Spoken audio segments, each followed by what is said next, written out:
Welcome to the 5G podcast. We're glad you're here. We hope you enjoy our conversation about God, guns, games, goals, and gastronomy. Now sit back, relax, and enjoy this week's episode. Rolling. Lots to talk about. Many things. I forgot to audio check. Am I good? Yeah.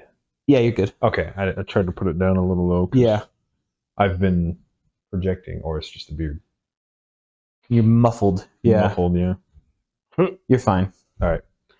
Ryan was just complaining. No. Hey, she's the producer. She's allowed to complain. This is true. She tells us what to do from now on. Yes. Well, she's always told me what to do, I guess, for the last 7 years. So, like, you're used to it at this point. 7 years, right? You didn't get the number wrong? 7 years tomorrow. Nice. Our first date was 7 years ago. Tomorrow. Okay. Around Valentine's Day? Yeah, the 16th. That's funny because, our first, we were going steady on Valentine's Day 5 years ago. Yeah. Right before COVID. Yeah, we got married in 2019. Yeah, that's right. Which was 6 years ago. Mm-hmm. Right? Yeah, dude, I'm coming up on 4-year wedding anniversary. I'm like, 4 years is almost 5 years. That feels like forever. We're hitting 6 this year. Yeah. In May is 6 years. Long time. Married. Crazy. I look back, I'm like, I'm amazed she still is married to me. well, yeah.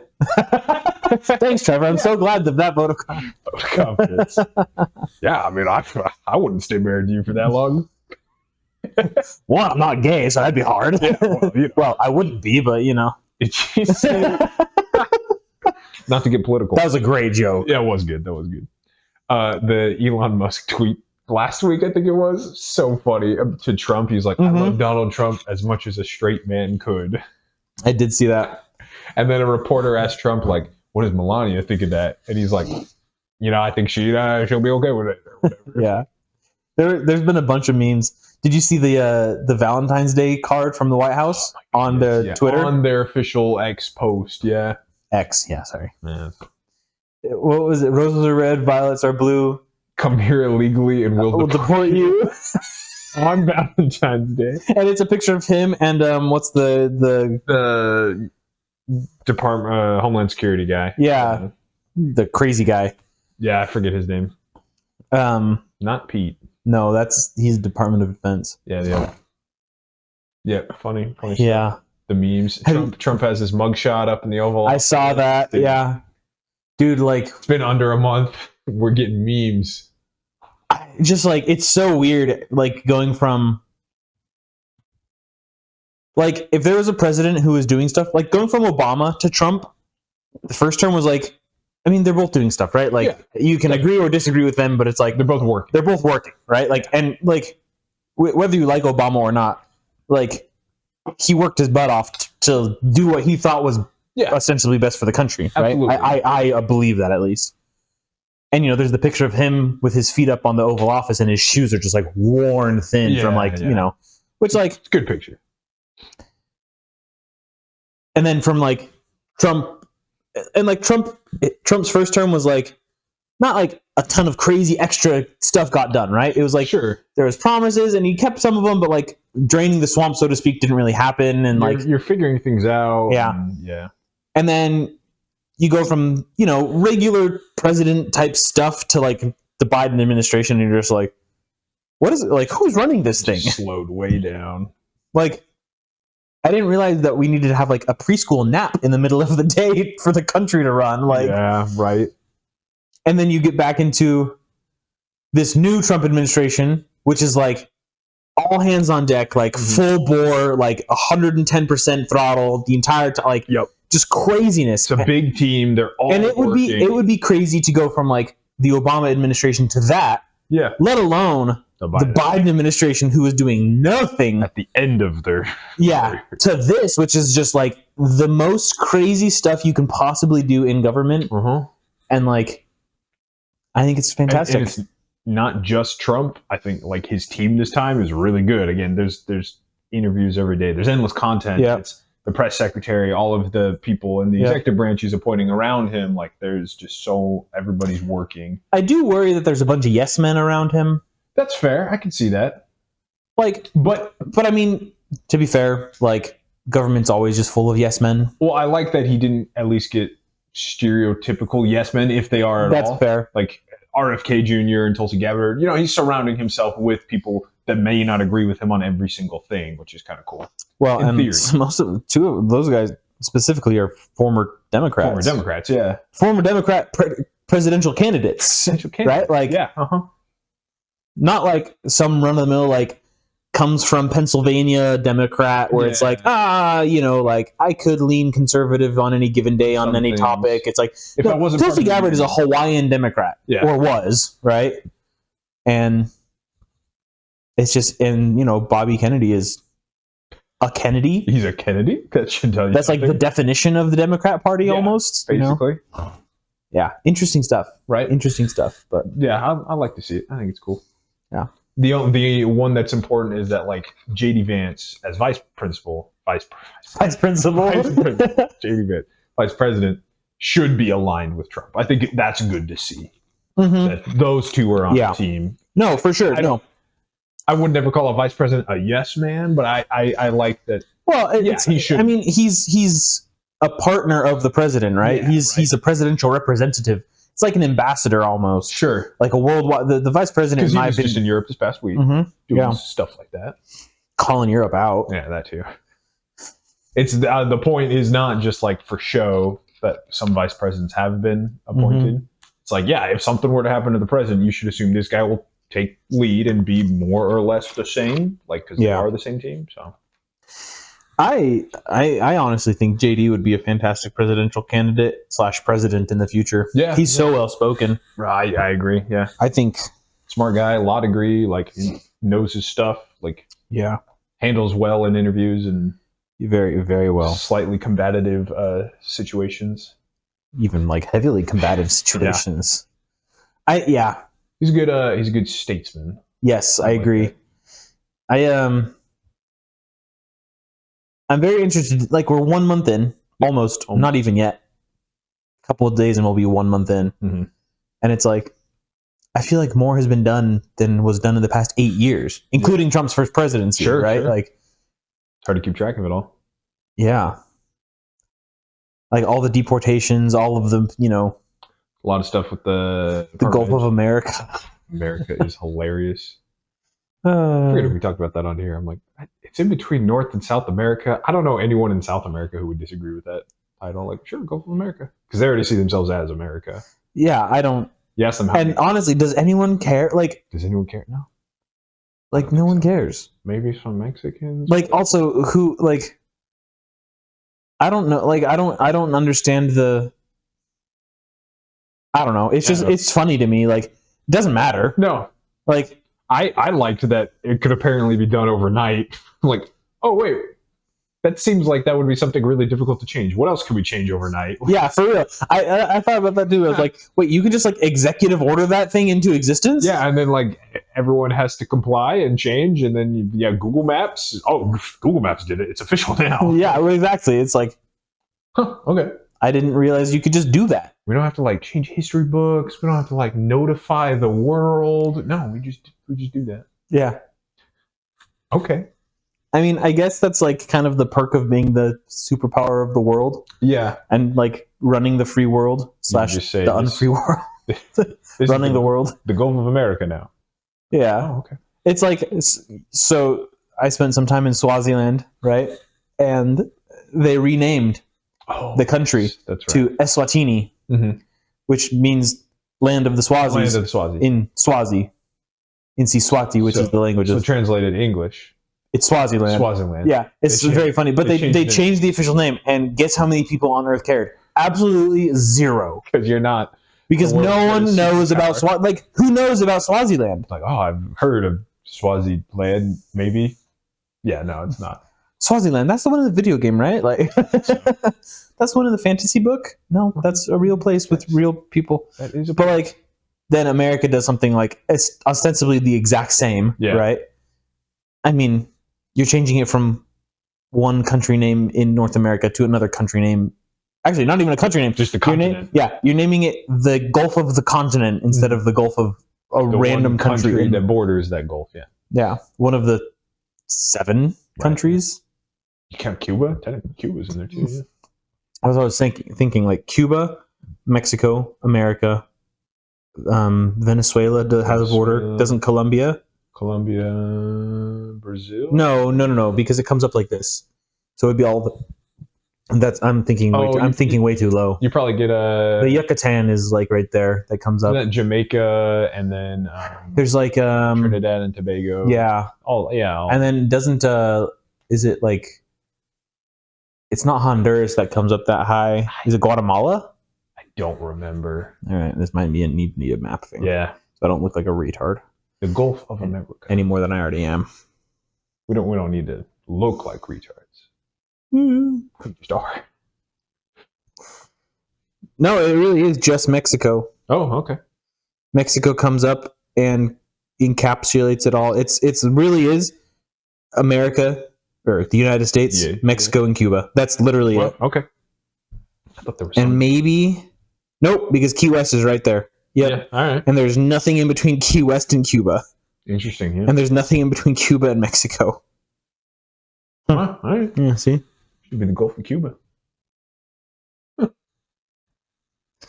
I mean, yeah, why not? Yeah. I didn't realize my mental geography was incorrect, apparently. Well, anyway. You can't get a geography book now because it'll be wrong. It's true. It'll say It'll just say the Gulf of Mexico. Can't be having that. Can't be having that. No. Fun. Yeah, Fun I think it's really funny. Pete Hegseth. Pete? DOD Pete. Yeah, DOD Pete. Was over in Europe as well, right? Oh, okay, yeah. And it's just been so funny. Like, I couldn't tell you who the Department of Defense the head of the Department of Defense was. Yeah, I have no idea. Secretary of the Department of Defense. Whatever their name, whatever their title I'm sure is. it was probably some 4-star general that never saw a day of combat in their life, just because it looked like a good appointment. Yeah, but probably. But this guy is like over doing like train. He's like going to PT in the morning with like people, like groups of soldiers. That's cool. Like the guy did like 3 tours in the Middle East. Yeah, like he's he was a. Is he a colonel? Army major. I believe, major is what I heard. Yeah, that's right. Major, and then in the National Guard or something like that, or what? Army National Guard or something. So it's just funny to have him like again doing stuff. Everybody's like the whole team is mobilized, doing stuff. It's very interesting. Feels like our government is doing stuff, or at least the executive branch. Tulsi Gabbard just got confirmed as yes, saw that one. RFK finally got confirmed. Department of Spooks. She's the Department of Spooks. She is. Oh man. Director of Intelligence, right? Yeah, that's fair. What was the last one? They still got to get the director of the FBI. Yeah, Kash Patel. I think he's the last one to confirm. Yeah. Yeah. I saw some very funny memes. Some of they're not really appropriate. I don't think that's fair. That's fair. Look up the Kash Patel memes. They're very funny. I'll show you afterwards. It's pretty great. Orange cream Coke? Yes. I saw this last night. I was at the store and I was like, this looks fascinating. And I'm generally a fan of cream sodas and orange sodas and general Coca-Cola. And yeah. I'm undecided so far on it. Okay.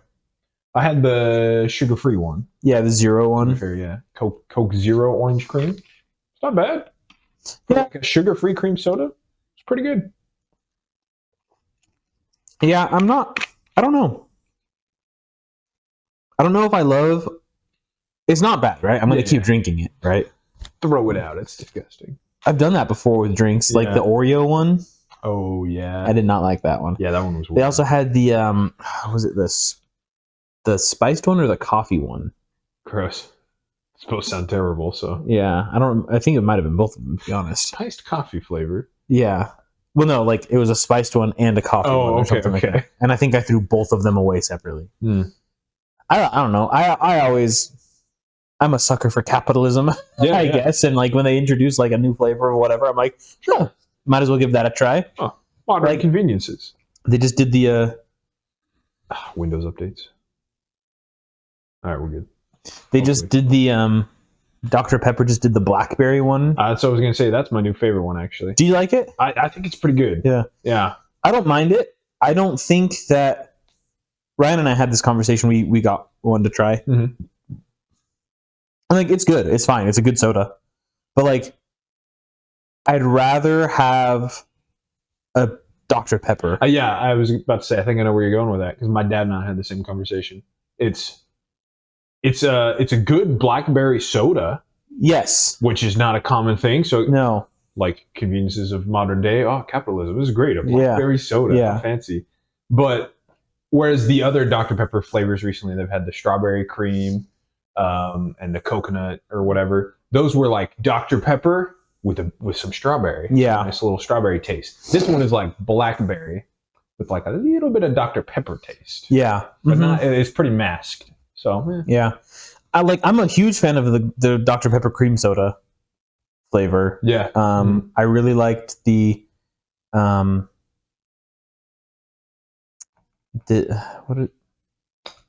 you just said it. It The was strawberry, the the coconut. coconut one. Yeah. I liked the coconut one a lot. Over summer was Yeah. phenomenal. They But can bring that one back. Strawberry and cream is fine, but I think Yeah. I don't really love I think I strawberries prefer and the cream normal stuff. Yeah. soda one. Yeah. But yeah, the blackberry one I was like, if they didn't say Dr. Pepper, I think this would be great. It's just like a blackberry cola. Ooh, Yeah. that's fine. Yeah. It was good. Yeah. But I wouldn't get that one again. I don't think I would get this one again either. Yeah. I think I'm just gonna stick with my cherry vanilla. Red Bulls. Oh no, cherry vanilla Cokes. I mean, if I get a Coke, that's normally what I get is a cherry vanilla Cherry one. vanilla. I got you. But not that I drink Coke that often. Not sponsored, but But if they want to, we could still. I mean, it's good soda. We just talked about it for a couple minutes. I mean, I've liked Coke for a long time. Yeah.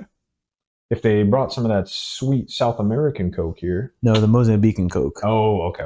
So We could compare. If they brought them here, we could shill. This is an idea. Coca-Cola. I'll shill whatever Coke wants me to shill. They also make Guaraná Antarctica. Oh yeah, that's right. So like, Why not? Why is that not here? I don't know. It needs to be though, and I mean, you can find it here. You can't. It's just like expensive. It is. Okay, go away, Spart. All right, go on, go. This way.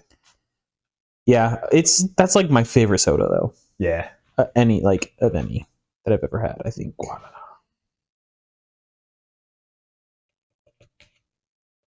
My favorite one that's not toxic waste, Yeah. because there's a soda in Mozambique called Frozy, Yeah, you told me that. Yeah. and it's literally just like It's toxic garbage. waste. It's so bad for you.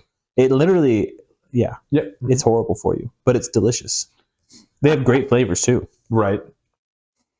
So We have actual topics to discuss. yeah, so now that we've like bullcrap for 15 minutes, There's just so much. I want to talk briefly about, because that's all the time that this one really needs. I saw a random low budget military movie called Valiant One on my birthday last week. Yeah, last Thursday. Mm-hmm. Never would have heard about it. I don't think they had any advertising budget. My wife randomly found it because she's like, I took the day off of work, and she kind of planned fun things for my birthday to do. So I was like, all right, cool. I went to the movie just with my dad and my brother. It was like Valiant One. Never heard of it. Some cool little low budget action military movie based on a true story. I don't know how true it was. I tried to go find more details, but it's a pretty small movie. Mm-hmm. There wasn't a whole lot. It's just a story of like a kind of a pencil pusher army desk nerd. He doesn't like doing physical activity, but he is like a first sergeant or whatever. So he's like relatively high up. But the point is he's on just like an assignment in South Korea. They're going up to the demilitarized zone with some random civilian contractor to like fix some sensor equipment. So he's there. He's watching over. There's a freak storm, so their helicopter crashes, and they find out they're in North Korea. So they got to get home, and the actual commanding officer dies in the helicopter crash. So now he's got to lead the remaining troops and the civilian like back to South Korea so they can get extracted.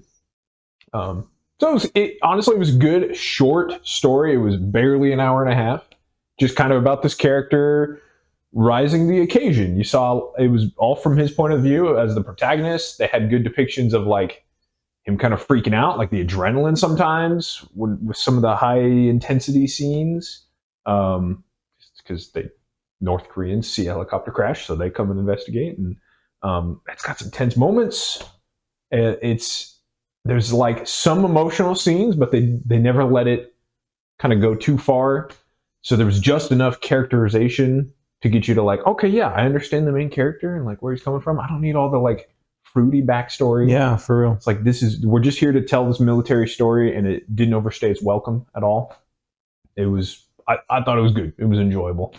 All the military tactics were good. They all seemed pretty legit. The only thing that I think was like, I don't know how true this was, because that might have started a war with North Korea if this was actually true. But maybe, I don't know.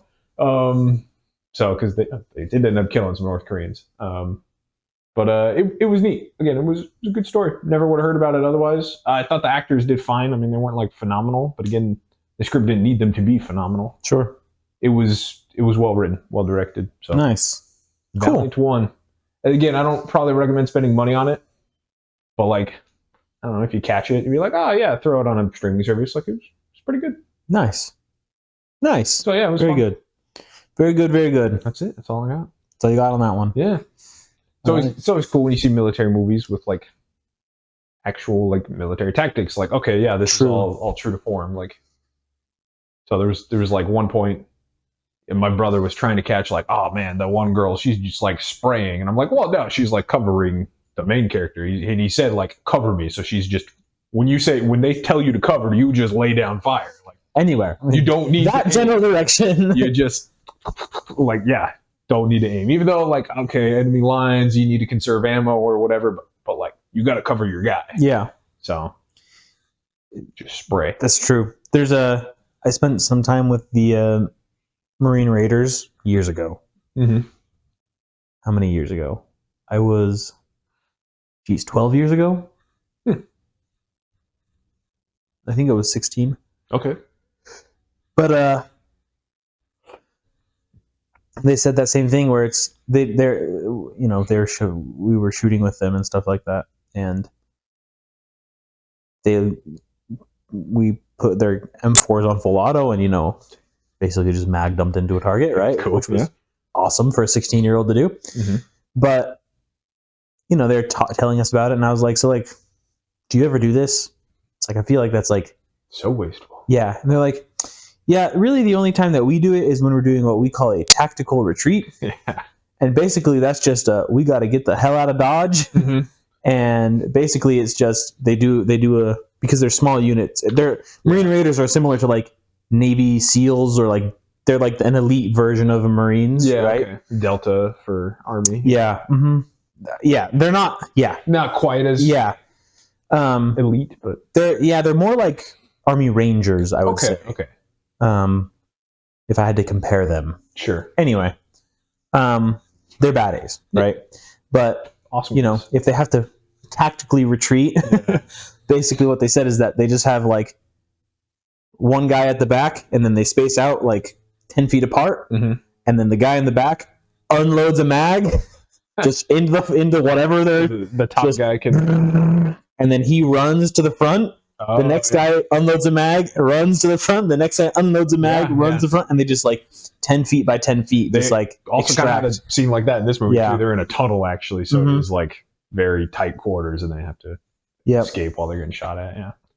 Another one I always like seeing good trigger discipline was pretty nice. Yeah. They're in like enemy territory, so his finger's basically always on the trigger. At one point, they're in a tense situation with a North Korean family. They're like in their home, and they hear noises under the floorboards. They're yelling like they don't know Korean, which was kind of funny because one of the characters was like a half Korean, or he was like a Korean American, so they have some funny racist jokes. But it's like, what do you mean you don't know Korean? And anyway, so he's got like finger on the trigger because he's like, I don't know what's going on here. And then they're yelling and screaming, super tense. They lift up the floorboards and see, oh, it's a little daughter. So he's immediately like finger off. He's like, oh, okay. Nice. I'm like, oh, okay, that was good. That was cool. Yeah. Cool to see. Well, maybe I'll have to go give that one a watch or find that one somewhere. Yeah, find it on streaming. It was good. again, you don't expect much. Little low budget military movie, but it was solid. It's a good story. Yeah. Tell me about pirate Yakuza in Japan or in Hawaii, whatever. Yes. Like a Dragon, Pirate Yakuza in Hawaii. Is that the official title? Yeah, because Like a Dragon is their new series name because they used Yeah. to just be Yakuza, but now they're Like a Dragon. I don't know. So it's Like a Dragon, Pirate Yakuza in Hawaii. And that's the official name of the video game. Official title. This game is Pirate Yakuza in Hawaii. Okay. And this was like a surprise. I don't think anybody was expecting this. The game comes out next week. They just dropped a demo on Steam. I haven't played a free demo in like 15 years. Yeah, for sure. Where they're just like, yeah, here you go. Here's the game. We'll let you experience like one chapter of the game. And so you can just go download for free on Steam. I played it, dude. The thing is a blast. It was so much fun. They let you experience part of the like open world. You're just like walking around Honolulu, I think. I don't know much of the story because they throw you in some random chapter in the middle. But the gameplay was pretty fun. It was pretty fun.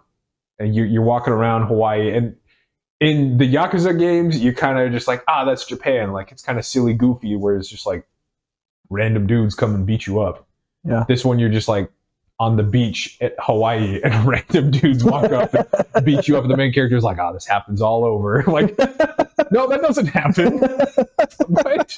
Never been to Hawaii, but I've been to beaches, and there are just like random goons like, hey, man, Whack. give me your lunch money. Like, yeah. And he's just like, man, it's the same everywhere you go. And I'm like, what? No, it's not. Definitely isn't, friend. No, so it's the same goofy, ridiculous Yakuza universe. And the combat is a blast. Like, your two fighting styles is like your crazy knife moves in one, and then the other one is like your pirate moves. So you've got cutlass, you've got a pistol. I'm just shooting people on the streets of Hawaii. I just want to make this clear that this is set in a modern time period, right? Modern time period. There's like skyscrapers. Yeah, it's not like you get it's set in like feudal Hawaii or feudal. It's like modern pirates. So is your pistol like a flintlock pistol? Yeah. Oh my gosh. You can like charge it up and it like shoots a bigger explosion. So good. You got cutlass boomerangs is one of your moves. You throw them out and then they come back to you. I mean, like, yeah, I'm glad they're not like they're obviously not trying for any realism. No. And so whenever you like, I think it's a great formula because like once you start doing like boomerang cutlasses, it's like, well, now I can do whatever I want. So like, I'm just gonna have a charge up flintlock pistol. Yes. I'm gonna have a grappling hook because that's a pirate thing now. Yeah. See, the first Yakuza game was kind of like gritty and grounded in realism, but it still had some goofy side content, some side stories. So I'm sure that's going to be here in the story. Like, it is going to be a serious story, but they've definitely just like upped the goofiness. Yeah. Which I'm all for it. A lot of people are saying, even I saw some couple big name reviews even that were like, after playing the demo, and they might have even got advanced review copies, they're like, unironically, this is the best pirate game we've gotten in a decade. So Sea of Thieves came out less than a decade ago, didn't it? Oh, it might have actually. It might have been 2015. It might have been, yeah, even 10 years ago. I'd have to double check that.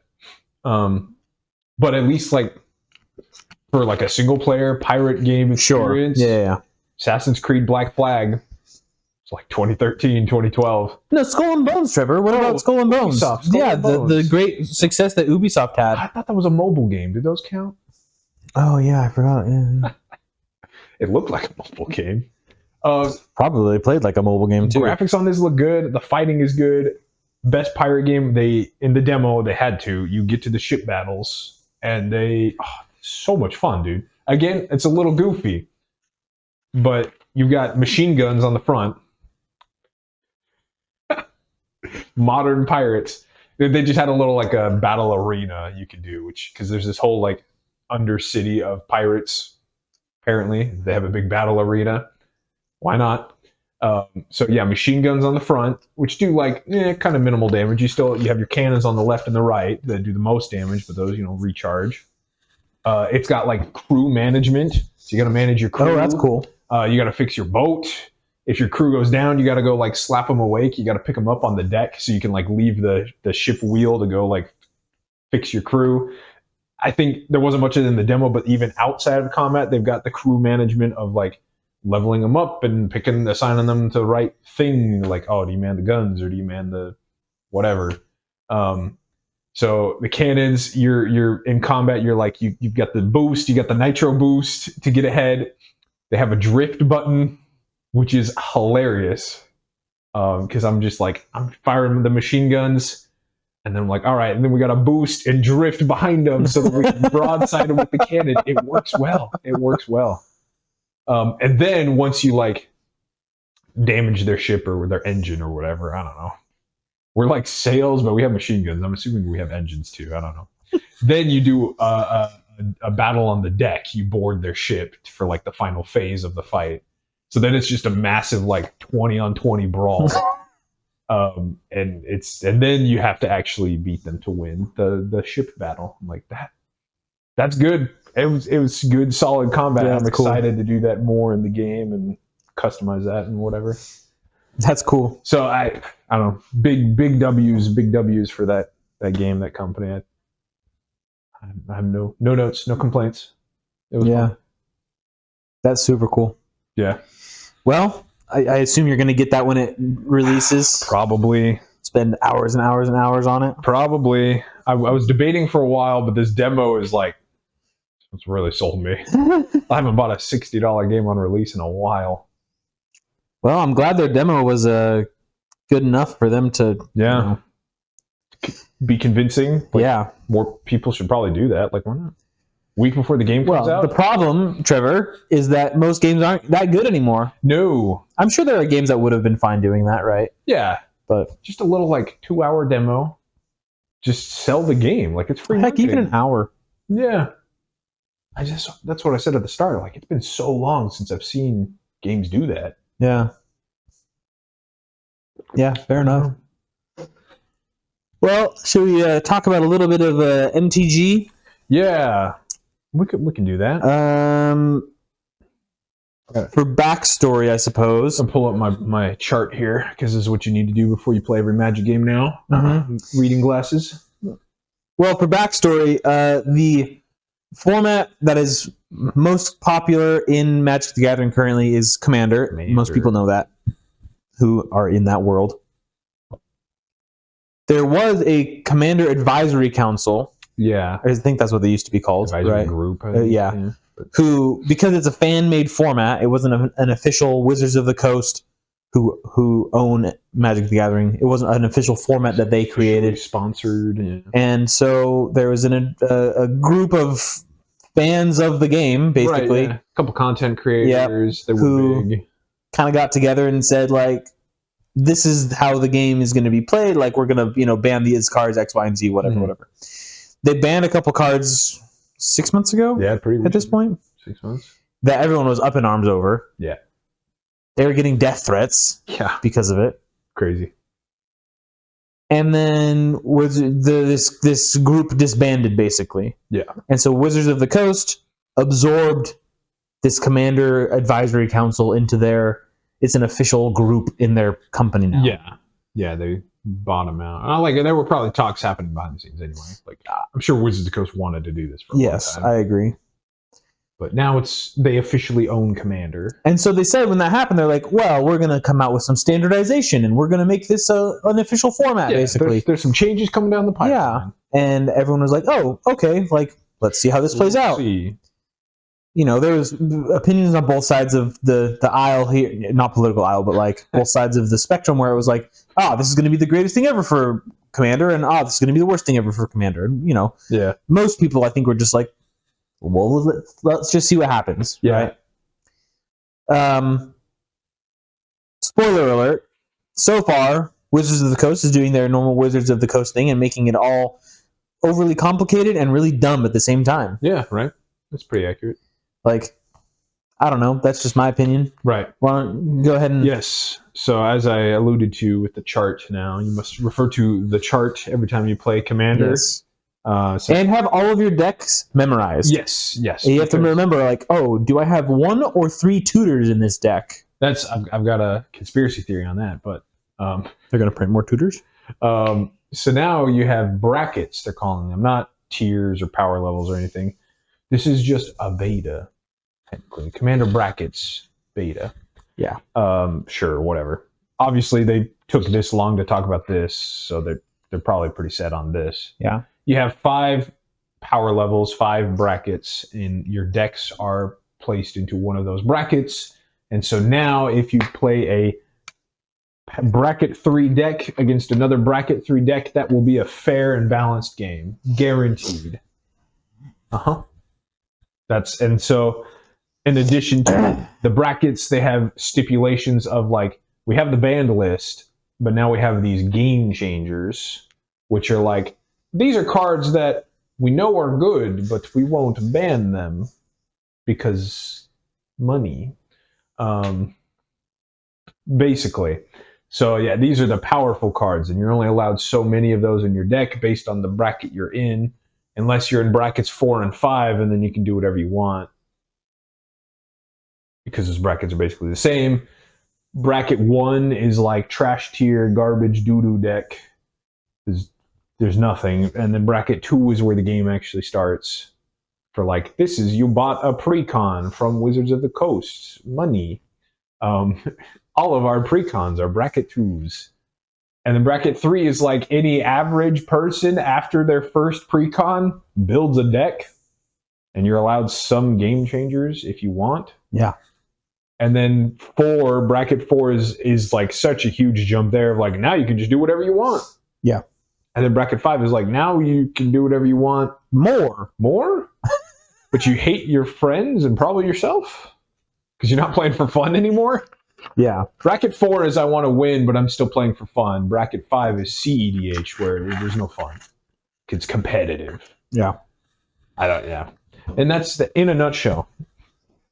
So out of the 5 brackets, there's 3. There's 3. Yeah. Because one doesn't 2, 3, and 4. Yeah, 1 doesn't exist. 4 and 5 are the same. Like, yeah, that's basically it. We were talking about this on Thursday, I think, where it's like when you start playing Commander, like you're not going to start by building a deck. You're going to go buy a precon. You're going to go buy a precon. One of the cheap precons on Amazon that's $30, right? And you're going to learn how to play the game with that precon. And then you're going to go build a better deck. Yeah, definitely. You're like, this is the baseline. All right. Whether that's just upgrading the precon with, changing out cards or whatever, or just building a new deck, right? Which therefore puts it in tier 3. Yeah, because it's, what do they call it? Tier 3. Upgraded. Yeah. Is the name. It's upgraded. So it's like, okay, what is 1? Is like 1 just like your friends got together and were joking with each other? Yeah. Like, why does that need to be a category of like power level? And why does that need to be like official? Yeah. If it's just for memes. Yeah. It's like, oh yes, I'm building a tribal Atog deck. Yeah. It's like, that's never going to do anything in the game. No. But it's your meme deck. And that's fine. Yeah. You're allowed that creative expression. I'm not knocking that. But no, for sure. I'm knocking the official sponsored bracket for meme decks. Yeah. That's weird. Well, and what's dumb is that if you put 1 halfway decent card, it could be tier 3. A tier 3 deck. All of a sudden. And then it's like, but if it's because you're allowed few tutors in tier 1. So if you have a very garbage deck, but you have like a fun strategy, you're like, okay, I really want this strategy to work because of my creative expression. If you put 2 or 3 tutors in there to get your fun card, it's a tier 3 deck now. Yeah. Even though it's a garbage deck. Yeah. It's like, tutors are good, but they're only good because they get you good cards. Yes. If you're using them just to get bad cards, but fun, right? Fun, yeah. Yeah. Then they're not good. No. This is not like this one size fits all system does not work. No, it doesn't make sense. Commander was fine before. And like, I don't know. I'm very So like 1 doesn't exist. Yeah, 1 doesn't exist. Like you said, 4 and 5 are effectively the same, except when you hate yourself. Yeah. And don't want to have fun with life. Yeah. CDH, you should go play another format, but whatever. That's my opinion as well. It's like Commander is not meant to be a competitive format. It's 4-player free-for-all, but not really free-for-all because there's politics and teams. And and also like and it's supposed to be kitchen table, get around with your buddies. Yeah. You don't want to play 1v1s because you have 4 buddies in your friend group. So you want to all play together. You all want to play and you all want to, have a good time. Yeah. and there's no it's hard to build like a consistent strategy with a commander deck because it's 100 player or 100 card singleton, right? So it's not like a pauper deck, which is like this deck does this every time, no matter what. Must do this thing every time, and here's all my redundancy. Yeah, a commander deck is like here's my theme. Yeah, exactly. It's a right theme. Does something fun and different every time while I'm chatting. And like a tier 4 does have like a very consistent strategy. It has like 17 tutors in it, so you get out your pieces no matter what. Yeah, 2 card combos, all that stuff. But yeah, I think it's a silly. They should have really just had, if they're going to do 5 levels of toughness, quote unquote, they should have just done 3, and it should have been precons, upgraded precons / build at home, for fun. And then CEDH type decks. Right, and you joke about that, but as you were explaining it, I was thinking, we kind of already did that in our group anyway.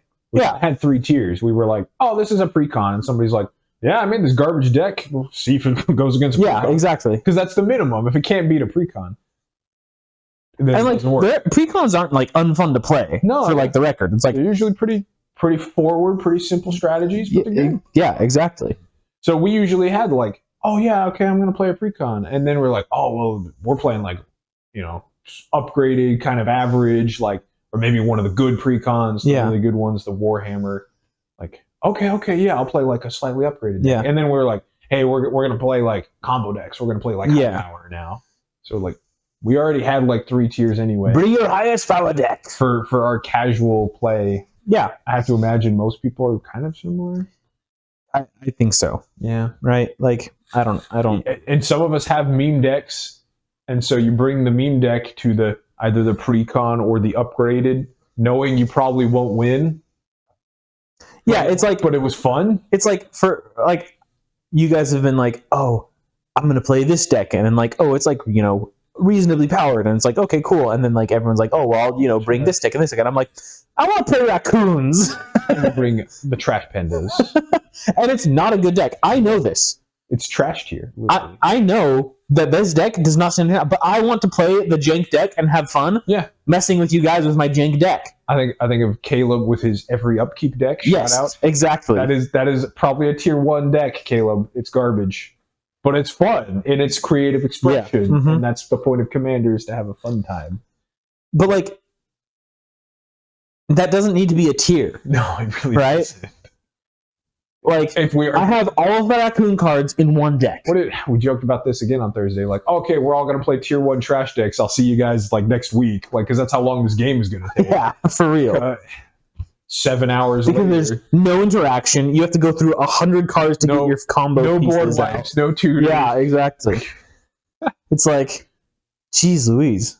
The Game Changers list is ridiculous because they just arbitrarily decided which cards are powerful. And as we were talking very briefly, we were like, wait, what about this card? What about this card? Yeah.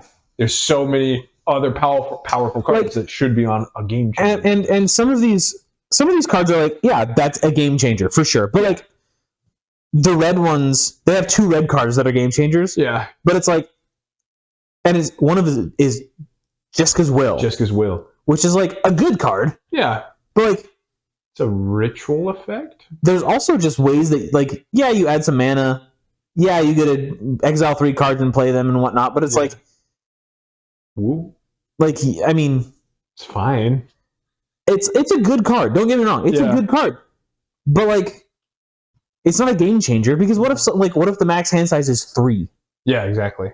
It's dependent on what your opponents are doing. So. Yeah, so it's like in all reality, it's not really a game changer. It's kind of a game leveler, right? For red decks. Yeah. Along the same lines, the other red card you might not even know, Underworld. I've never even heard of it. It's a CEDH card. So why does it need to be on the Game Changers list? It's only good in CEDH decks, really. If somebody can correct me if I'm wrong. Yeah, and then they have like it. They have a Smothering Tithe on there for white, but they don't have a Teferi's Protection. Teferi's Protection was the other. Nor do they have the what is it called? Not Expropriate. The blue. There's a white one and a blue one where you have to pay 2 to attack them for each creature that's attacking. Propaganda and Ghostly Prison. Ghostly Prison. Yep. Ghostly Prison is the white one. But both of those are a game-changing ability where it's like Because normally you don't have to spend mana to attack. You can keep it up or something, You're and like, it's oh, like, now I can't attack. which is the main way people kill other people in the game. Definitely. So it's like that's a game-changing mechanic. Yep. If I'm playing a precon and you drop a ghostly prison and/or a propaganda, I'm like, well, I can't deal with that. Yeah, I don't have mana for that. I'm playing the angel deck or the spirit deck that has 30 1/1 spirits. I don't have 60 mana. If you're lucky, there's one enchantment removal in your precon, but like you don't have tutors, so Yeah. good luck. Yeah, some of these I definitely agree with. Other ones are like, okay, who was playing those in fun casual commander decks anyway, and then why are there not more on those? Yeah, and then there's like the multicolored one, and it's like Yuriko the Tiger Shadow. It's like she's a fine commander. She's good. She's but good. She's like a CDH commander, I've heard as well. Like, but like, cool. There's so many other commanders that are like, I don't know. What if she's just in your deck? I doubt anyone would do that. But like, we probably need a Bandus commander and a just banned cards in the 99 list separately. Yeah, probably. Because there are some commanders that are pretty busted.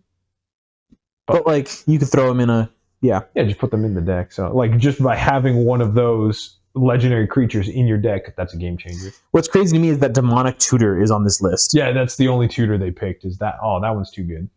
That one's a game changer. Oh no, sorry, and Vampiric Tutor's up there as well. Oh, my bad.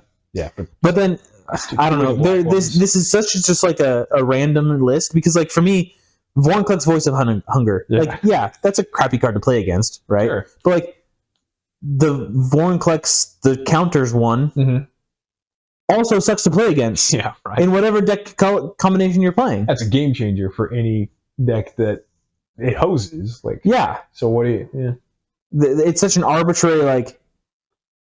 This is the corporatized, the modern Wizards of the Coast commander. Like, so bad. We have decided for you. Like, it's so bad. What?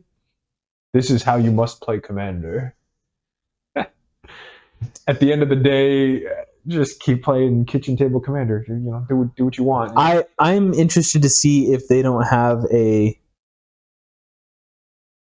revolt against it, where it's just like people playing kitchen table Magic don't pay attention and they just use any card they want. Right. Which honestly is how it started. It should be, and it should be like Rule zero, right, with your friends. Talk with your group beforehand. Try to make it a relatively fair and balanced game so everyone has fun. Like, if you show up with your CDH or your level 4 deck and you're like, you guys are playing pre-cons? This one is also a pre-con, wink, and then you just stomp them all. And then you play Urza. You stomp them in 3 turns, and you're like, was that fun for everybody? And they're like, no, you lied. And I played 3 lands and a Soul Ring. Like we couldn't do anything. You were playing solitaire the whole time. Like, that wasn't fun for anyone. You're like, yes, but I won. On turn 3. This is in a casual game. Like, in my opinion, a pre-con, if like turn 3 happens and like someone has just only put down their 3rd land, that's pretty on track for a pre-con. For a pre-con, it's like there might be 1 or 2 other cards on the battlefield, but like maybe a Soul Ring or some other mana rock. Yeah. Woo. But no like big creatures or like no big like it's like, oh yes, I also played a Lanawa Elves. Like one mana dork. I am ramping. Yeah. It's pretty goofy. Anyway. Wizards sucks. Wizards, they had to be relevant in the news cycle this week, so decided to post something. So dumb. Game changers, Steven. Wow. Should we talk about Marvel movies? Yeah, we can talk about this. Well, let's talk about Black American and Panther Man. Black American and Panther. Black American. Yes. If you hadn't heard, I'm sure you went and saw it, right? For Valentine's Day? By myself? By yourself? Yeah. Great romantic movie. Captain America, Brave New World Order? Brave Order? I don't know. I think it's really funny that they called it Brave New World. Brave New World. It's not Brave New World, is it? It's Brave New World. They had to like. There's no way they were like. Yes, so many. Let's make a movie about a dystopian future and call it Brave New World. Brave New World, yeah. They went through so many reshoots and Brave New World and renaming and everything. Captain America: Brave New World. That's ridiculous. Yeah, I feel like that's like a rip. I feel like someone's gonna get sued over that. yeah, maybe. But it's Falcon, but now he has the shield. And his wings are vibranium. His wings are vibranium. He's got the Ant-Man helmet, and also he's got the Black Panther tech that like absorbs the bull crap. It absorbs the bull. it absorbs energy and turns it into bull crap energy.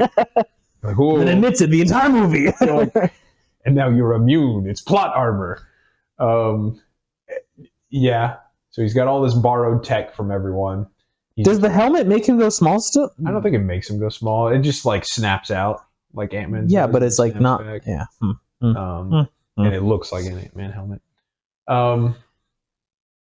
Wasn't Falcon a cool enough superhero? I thought so. He had wings. And the guns. He had the little drone showed up in the later movie. That was cool.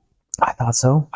And he was like still a military guy, kind of like War Machine. Yeah. So he was just like not a super soldier, but just like a military experiment, and he worked for them. Like I thought that was cool. I didn't watch his TV show because I heard that was bad. It was very bad.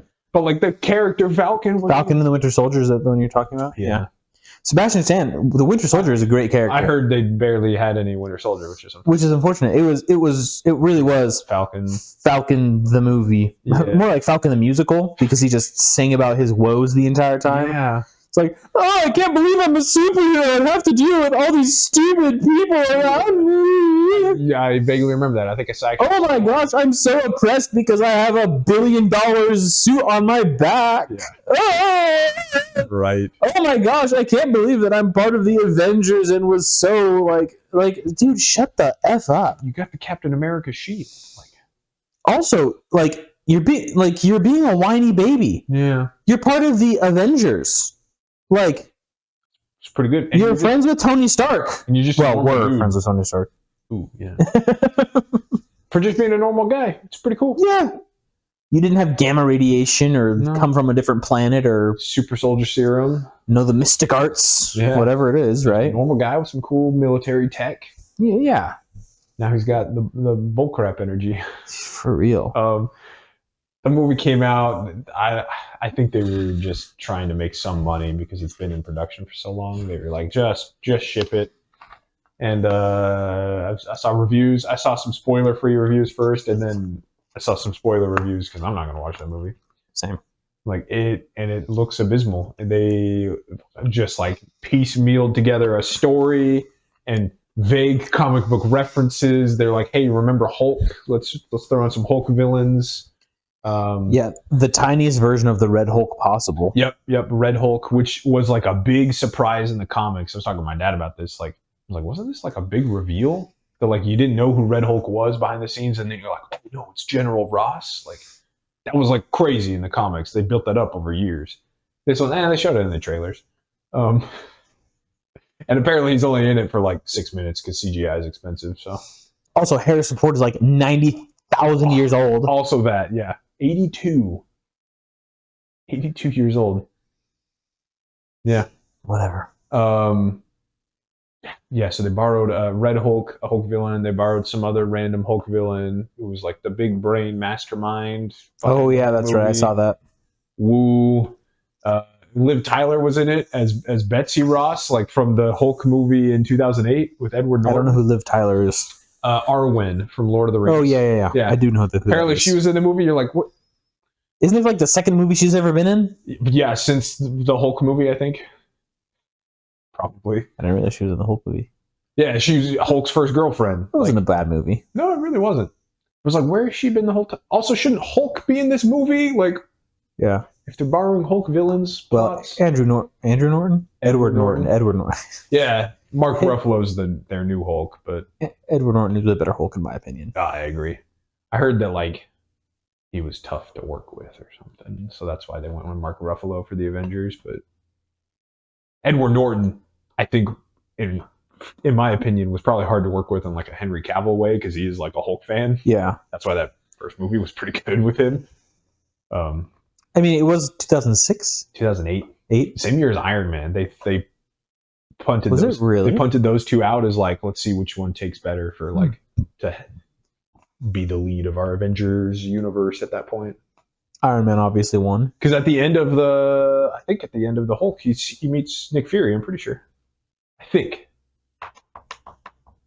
I don't remember. Yeah. It's been so long since I've seen that movie. It's a good movie though. I do remember enjoying it every time I've watched it. I watched it, more than once. But so, Captain America, Black Ant, Falcon Man. I heard it was just a bad movie. Plot didn't make any sense. CGI was expensive and cheap at the same time. Yeah. I feel, and I think we've talked about this before, I feel like they're just like throwing crap out and seeing what sticks. Yeah. But unfortunately, it's all just diarrhea.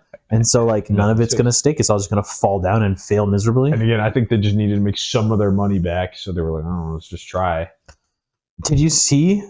I honestly think Disney might go the way of the dodo here in the next 10 years. Yeah. Did you see that? Or start selling off some of the IPs. Yeah. I think ESPN might be spun off. Oh, yeah. And sold. I think Marvel maybe gets sold. Marvel or Star Wars. Probably Star Wars is the biggest one. ESPN's also huge. I don't know. I think Marvel is probably their biggest IP. Yeah. In terms of dollars of revenue. Sure. That makes sense. In terms of fan base, I think Marvel is a larger fan base of casual fans. Yeah. But Star Wars is a bigger fan base of serious fans. China loves both. Yeah, that's true. So, but you see what I mean, though? Definitely. Where it's like, you have Star Wars nerds. Like, Marvel nerds don't really exist. They do, right? Not for modern Marvel. Well, yeah. Yeah. I see what you're saying. But it's more like Stan Lee Marvel nerds. Yeah. Where it's comic like, yeah. I don't know. That was coming off the top of the brain. That's not something I've thought about, but I think it's probably fairly accurate. And that's the thing that confuses me is like, oh, China's a huge fan of both. So yeah, I don't know where I'd stand on that. But they might disappear soon. I don't know. They need to get their crap together is what they need to do. Yeah. And I think that they need to have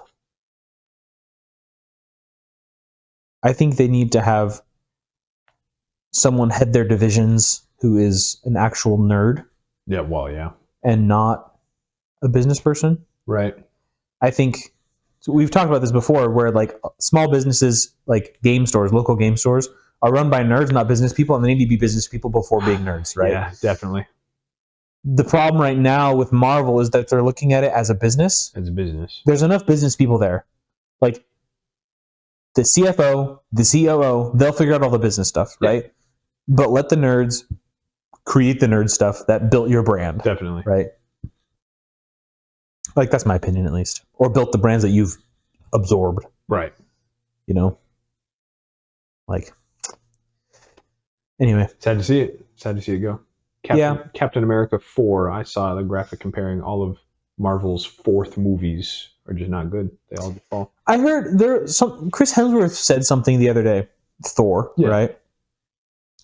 I can't remember if it was a tweet or an Instagram post or something. I saw it, but it was I read it in a news article, so it was, well, as far as the news article was concerned, legitimate, right? Yeah. I didn't just like see it on like a Reddit post, right? It was like a legitimate news article from whatever news source I saw it from. But it was basically saying like he basically came out and said like, I love playing Thor. Yeah. I think Thor: Love and Thunder was a mistake. Ooh, yeah. I think we took the idea of Thor and comeditized it too far. Yeah. He said, I think Thor Ragnarok was the best Thor movie so far because there was plenty of seriousness. There was serious topics discussed, but also there was some slight comedic value here and there. Yep. Right? So he said, I would love to reprise the role and do it like in a serious tone, similar to like the first one, where it's just purely serious, but in like a grungy, like almost grimdark future-esque type thing is what he said. So fascinating. That's cool, yeah, that he's coming out, like saying that. Yeah. Bold. I agree. I guess because his contract's probably up. So maybe he's allowed to say that now. I mean, but like, seriously, if you're like a guy who's like, I don't have a contract with these guys anymore, but like, but I wouldn't mind. And do the Henry Cavill thing. Yeah. Where it's, or the Ryan Reynolds thing, Mhm. where it's like, this is an IP that I really love. Yeah. I'm already kind of the face of this IP in general, Just right? let me do that. Let's make it like partner with us. Like, let's partner up and make the best version of this, right? And As a creative consultant at the very least. If I don't have writing experience. But. you know, I finally saw Deadpool and Wolverine. Oh yeah. A couple months ago now. Mhm. I think we talked about it. Maybe, I don't know. No, I don't think so. Not since you saw it. I don't recall. But. Yeah. Anyway, I saw it, and like that series, that Deadpool series, the Mhm. three movies. 1, 2, 3. Yeah. It really is just like a love letter from Ryan Reynolds to the character of Deadpool. Yeah. Realistically, Right? that's Like, and the way he's able to like do stuff that's out of the ordinary, I guess, because he is Ryan Reynolds and because he loves this IP and he's not going to do it wrong. yeah. It's so good, you know. I don't know. That's my opinion. Yeah.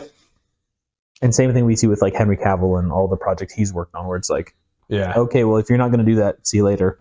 Right. You know, like The Witcher. The Witcher. Yep. And now he's working on Warhammer. He's like at least creative consultant. If I don't have writing experience, I understand that, but you need some nerds in the room. Yeah, and nerds don't need to be writing the movies, right? Yeah. Like the movies don't need to be written by nerds, but they need to be proofed by nerds. Sure. Yeah. Right? And they need to be led by people who actually care deeply about that universe and not just like, throw crap onto a screen and let's make some money. Yeah. You know? I don't know. That's unfortunate. Captain America Falcon movie. A Brave New Dystopian World. I won't see it. No. I might have seen like a Falcon movie if it was written better and For real. cool, kind of. If it felt like a military movie, like I'd be all for that. But For real. What's the last thing you want to talk about? You wanted to talk. It's a movie. You Yes. want to talk about I do. a movie. This is similar to our conversation. Yeah. How to Train Your Dragon released another trailer, sneak peek preview, whatever, Yeah. right? I am a huge How to Train Your Dragon fan. Yeah. Okay. I love it. I don't know why. You can call me a child. Guilty That's fine. pleasure. That's fine. It's great. You're allowed. I've watched all the movies as like a teenager / adult. Mhm. I watched the TV show, Oh, both TV shows as an adult, there were 2 TV shows. I didn't know that. and they were fantastic. I loved them. Yeah. They were great. It's dragons. Just absolutely great. Vikings and dragons. What else could you want, Sure. right? And when they announced this movie, I was like, this is going to be sick. Live Yes. action. Thank you. And then I saw the casting Mm-hmm. and some of the artistic choices, and I was like, but why? Yeah. I don't know about you, but like when I see a blonde-haired, blue-eyed girl played by a black girl It's not. with brown hair and whatever, I don't know what color her eyes are. Yeah. I go, That's not a Viking. what? Like, excuse me? Yeah. Like, why have we, like, people always complain about whitewashing stuff, Mm-hmm. you know? But why are we blackwashing everything? Yeah. Like, and this might sound racist, but I don't care. Well, Because this is a movie. It shouldn't be. It should be like, okay, we have this role we need to fill. It's a Viking. What did Vikings look like? Let's think. Huh. And you know what? If they had chosen a Sami girl, one of the traditional indigenous tribes of like Sweden, Uh-huh.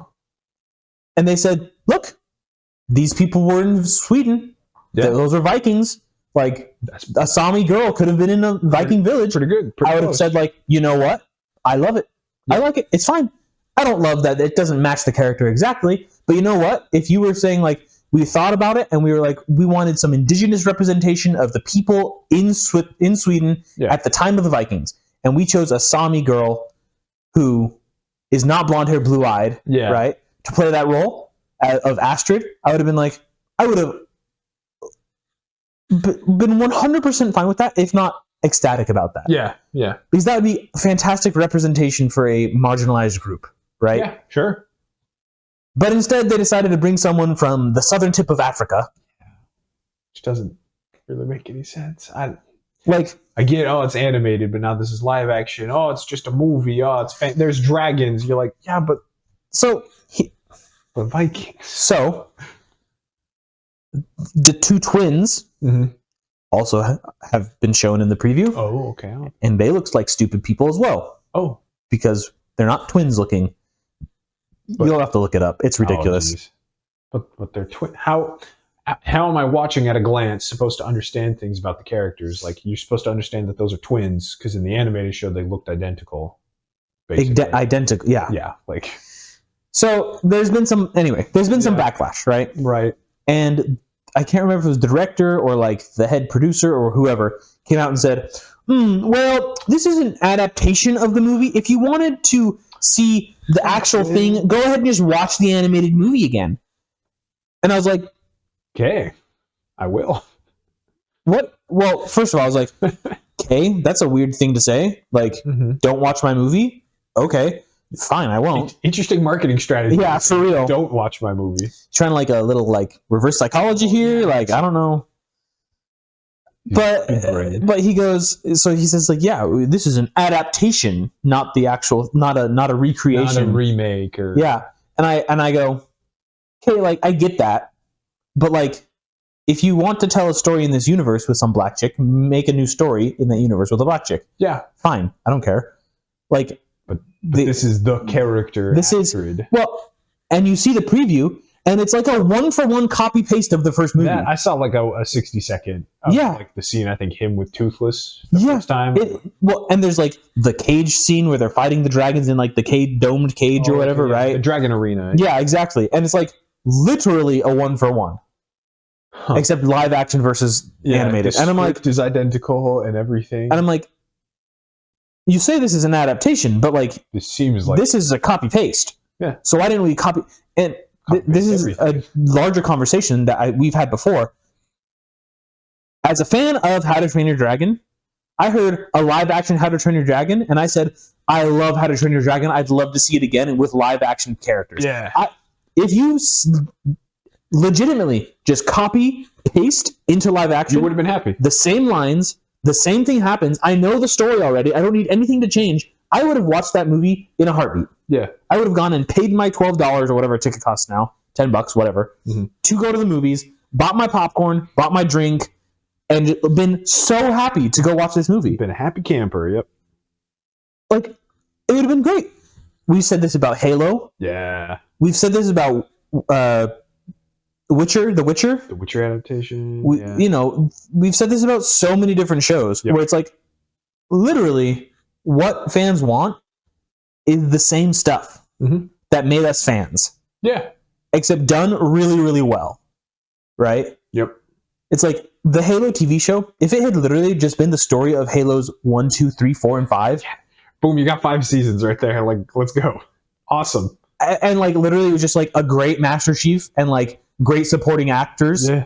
And like just literally the same story. That's all I'd want. Yeah. Like, but live action, with a lot of CGI, but I wouldn't care. But like, cool. If they had made the Covenant aliens, like, the way that they are in the movie or in the games and all this stuff, it would have been like the most successful show on Earth at that time. Instead, they're like, but what if Master Chief wanted to have sex with the aliens? And also, what if there's a pink-haired sniper? That's right. You've never seen a pink-haired Spartan. You're right, and I never will, because that's not Halo. Ridiculous, right? Yeah. They're doing the same thing here. Same thing. Where it's literally, just give us what we want. Yeah, man. Instead of trying to make this bullcrap like... It's an adaptation. We're putting our spin on it, and while still kind of looking the same, but changing what they want. Yeah. And so the reason I bring up like the character, right, is like, I don't care if there's a black girl in a movie. Right, yeah. I don't. Like, that's great. Not at all. I care what it means about the movie's adaptation when they don't do like the basic things to make it an adaptation. It's like, you're changing a character. Yeah. A substantial character. Like, the second main character of the show is Astrid. It's Hiccup and Astrid, and they're like kind of a foil to one another, right? And then they end up getting married eventually. But and then there's Toothless, the best character, but true. Besides the point. But you know what I mean, right? Yeah. Like in terms of humans go, and it's a main character. And again, at a glance, you can look at it. There's just something about the character design, like you can tell. And now, at a glance of the new one, you don't know. Again, that's not racist, but it's just with the original. You look at a glance, you're like, I don't even know if this is Vikings. I don't know who that character is. Like what? Well, and also if you're changing that major character, what else are you changing about the show? Yeah. And then why stop there? Like why not? Exactly. Why not just change everything? Just like race swap, gender swap, just swap everything, just do whatever you want, and then you have a different movie. That's what I'm saying. It's like just change everything. At this point, like I'm concerned that where do you put the line? And it's not just like I'm concerned because whatever, right? It's the precedent. Yeah. There's one thing in the preview that was changed, and you're like, I don't love that. And then you watch the show, and it's like, what the freak is this? Yeah. Like that happened with Halo. Yeah. You looked at Halo and then you're like, that's different. I didn't realize that was going to happen. And then you watch the show and you're like, what the bull crap is this? The first episode, I was like, hey, this is kind of fine. And then he took off his helmet. And then had the helmet off the rest of the show? Like, what? No thanks. Like, yeah. Wait, yeah. Where do you put the line? Because I think always the best joke of this, really, they were ahead of their time.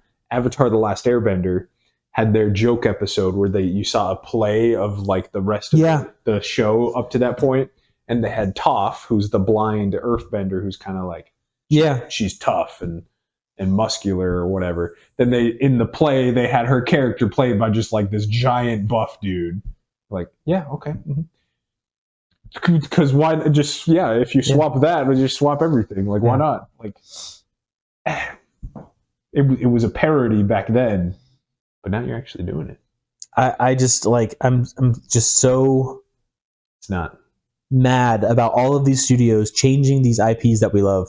It's like either give us a new story in that same world, that would be great. Like if you wanted to say like How to Train Your Dragon live action, new world whatever bullcrap, right? World order. Expand the universe, awesome. Yeah, sure. And that's great. And if you wanted to do it as like Hiccup as an adult, sure, like whatever, right? He's lost his wife. I don't care. Like, did they not have any fans in the writer's room? Again, nerds proof it because you just came up with better ideas of like. I could come up with 7 better ideas sitting on my toilet, like thinking about it for 7 minutes. Just any fan of the thing you're trying to adapt. Like legitimately. Yeah. I mean, like think about like comic book nerds. Right. Absolutely. They could go to Marvel or to DC and say like, "Hey, do this." Yeah. Oh, hey, you want to do a movie with Falcon? Well, here's all the Falcon related stuff I know from the comics. Like, oh, don't do that. That's a Hulk villain. That doesn't make any sense. Why would he be doing that? Yeah, no. Crazy. Like, I just don't understand this idea of like rewriting these beloved IPs with stuff that exists and just like messing all of it up, and then just like who's it for? Like, if they wanted to like create a new villain for Falcon, Ant-Man, Black Panther dude. Yeah, a unique villain. Sure. If they want to create a new villain hasn't been in the comics, like, all right, fine. I'll give it a chance. Yeah, sure. But you're taking villains from another quote unquote universe, another hero. Yeah. You're transporting them here. You're mixing all of this bullcrap up with him, trying to make the story work. And it's like, what is going on here? Yeah. Right? That's one thing I appreciated about, I know you didn't like the movie, but the Eternals. Oh, the Eternals. It was a Marvel movie, but they didn't, I mean, they had like, they referenced Thanos and stuff like that in like some of but it was a completely new villain, completely new group of superheroes. They weren't tied to anyone in any way, shape, or form. It was just literally them. Standalone story. Yeah. So you can judge that story just by itself and none of the weird tie-ins, adaptations, nothing. Yeah. Well, and then they had to tie in the Eternals to this new movie as well, with the big celestial in Tiamat was what one I think they called. It's in the planet for some reason. As a seed or some star seed or some bullcrap. No, yeah. Star seed is like a different. I don't remember. Anyway, didn't make any sense anyway. No. Anyway. Hollywood screws stuff up. Is the conclusion of this rant of Stevens. Card of the week. Finish it off for the week. I have, and this one's fresh in our memories because we were talking about it this week. I'm like, this is a good card. It's a good card of the week. So I have a twofer, the double-sided, Ooh. the Planeswalker that we were talking about the other night. This is Valki, God of Lies. And on the backside, he is Tybalt, Cosmic Imposter. Nice. Because it's Kaldheim. Valki, God of Lies on the front side is a legendary creature god. Valky, I mean Loki? It's Loki. This whole set was Norse mythology, but then on the backside you find out he's Tybalt, who's an evil planeswalker. So he planeswalked to the Norse mythology realm and was impersonating their god of lies for some amount of time. Fair enough. The story was kind of cool. That makes sense. The bad guy of your universe is the bad guy of the multiverse that we've been chasing for a while. Fair enough. Anyway, on the front side, he's a neat creature. He's a 2-mana, 2/1. When he enters the battlefield, each opponent reveals their hand, and you can exile a creature card they revealed this way until he leaves the battlefield. You steal a creature from everyone's hand, and you can pay X to choose a creature card he exiled with converted mana cost X, and then he just becomes a copy of that card. So he's the God of Lies because you steal their creatures, and then he just turns into it. Yeah. All right, it's not bad. 2 mana. You get to steal some cards. You got some versatility there. The backside, if you decide to cast it for 7 mana instead, is a Planeswalker. So he's a black and red. 5 black and a red. So in a commander deck, you have to put it in the black-red deck, even if you only want to cast the front side that's black. But all of his abilities have to do with exiling. So when he enters, he gets an emblem. You get an emblem, rather, where you can just play cards exiled with him and spend mana as though we're mana of any color to cast those spells. So the +2, he starts at 5 loyalty. The +2 is to exile the top card of each player's library. So bare minimum, you can just steal people's cards and you can play lands on that, which is cool. Even if Tybalt gets removed. The -3 is removal, exile target artifact or creature, which again, then you can spend your own mana to cast if you wanted, steal their big creature. And -8, exile all cards from all graveyards, and then you add 3 red mana. If you get up to the ultimate, it's pretty good. Then you can recast everything from everyone's graveyards if you have the mana. It's the value train that keeps on giving. Yeah. And you don't need to keep him alive so long as you've got some things exiled by him. So can use him to great effect depending on the deck. He was kind of fun to play with. I think it's probably just like the black-red that limits him a little bit. Yeah. Limits the type of deck, but he's good. He's versatile. Yeah. Very nice. Card of the week. Very nice.